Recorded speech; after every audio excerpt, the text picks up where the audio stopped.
households, both alike in dignity, in fair Verona, where we lay our scene, from ancient grudge break to new mutiny, where civil blood makes civil hands unclean. From forth the fatal loins of these two foes, a pair of star-crossed lovers take their life, whose misadventured Petius o'erthrows, doth with their death bury their parents' strife. The play, set in Verona, begins with a street fight between Montague and Capulet supporters, who are sworn enemies. The Prince of Verona intervenes and declares that if there is any further violence between the two families, they will be punished by death. Later, in the house of Capulet, a man by the name of Count Paris talks to Sir Capulet about marrying his daughter Juliet. But Capulet asks Paris to wait another 2 years. But of course, later on in the day, he orders Juliet to marry Paris and invites him to attend their annual Capulet ball. Lady Capulet and Juliet's nurse try to persuade Juliet to accept Paris's courtship. Meanwhile, Benvolio talks to his cousin Romeo, Montague's son, about Romeo's recent depression.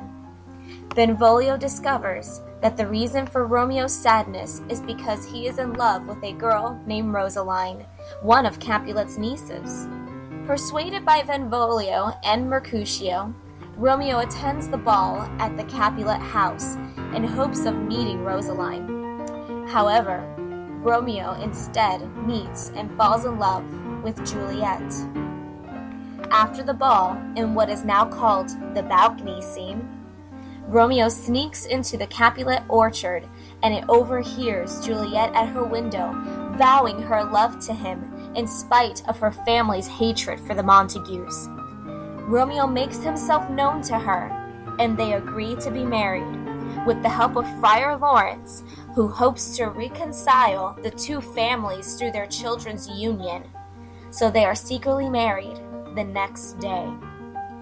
Juliet's cousin Tybalt found out that Romeo and a few of his friends had sneaked into the Capulet ball and challenges him to a duel.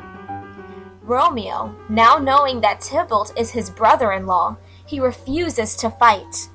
Mercutio is offended by Tybalt's insolence, as well as Romeo's submission to him, and accepts the duel on Romeo's behalf. Mercutio is fatally wounded when Romeo attempts to break up the fight. Grief-stricken and filled with guilt, Romeo confronts and kills Tybalt. The prince, now having lost Mercutio as one of his kinsmen in the family's feud, he exiles Romeo from Verona with the threat of execution if he were to ever return. Romeo secretly spends the night in Juliet's chamber, where they consummate their marriage. Capulet, misinterpreting Juliet's grief, agrees to marry her to Count Paris and threatens to disown her if she refuses to become Paris's joyful bride. When she then pleads for the marriage to be delayed, her mother rejects her. Juliet visits Friar Lawrence for help, and he offers her a drug that will put her into a death-like coma. The friar promises to send a messenger to inform Romeo of the plan, so that he can rejoin her when she awakens. On the night before the wedding, she takes the drug, and when discovered apparently dead, she is laid in the family crypt. The messenger, however, does not reach Romeo in time, and instead, Romeo learns of Juliet's apparent death from his servant Balthazar. Heartbroken, Romeo buys poison from an apothecary and goes to the Capulet crypt. He encounters Paris, who has come to mourn Juliet privately. Believing Romeo to be a vandal, Paris confronts him, and in another battle, Romeo kills Paris. Still believing Juliet to be dead, he drinks the poison. Juliet then awakens from her death-like coma, and finding Romeo dead, she stabs herself with his dagger. The feuding families and the prince meet at the tomb to find all three dead.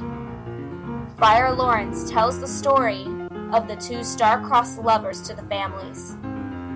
Both families are now reconciled by their children's deaths and agree to end their violent feud. The play ends with the prince's death song for the lovers. For never was a story of much more woe than this of Juliet and her Romeo. Now we're going to look at a character analysis. We're going to look at Romeo.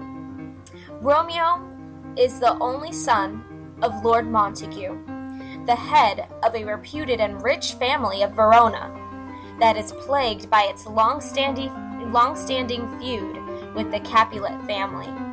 Romeo shows glimpses of his social persona. He is intelligent, quick-witted, fond of verbal jousting. He is loyal, sensitive, and unafraid of danger. Emotionally, within his character and personality, though Romeo is handsome, intelligent, and sensitive, he is also impulsive and immature. His idealism and passion make him an extremely likable character in the play. He lives in the middle of a violent feud between his family and the Capulets, but he is not all that interested in violence. He is only interested in love. Romeo is really in love with the idea of being in love, rather than being in love with the woman herself.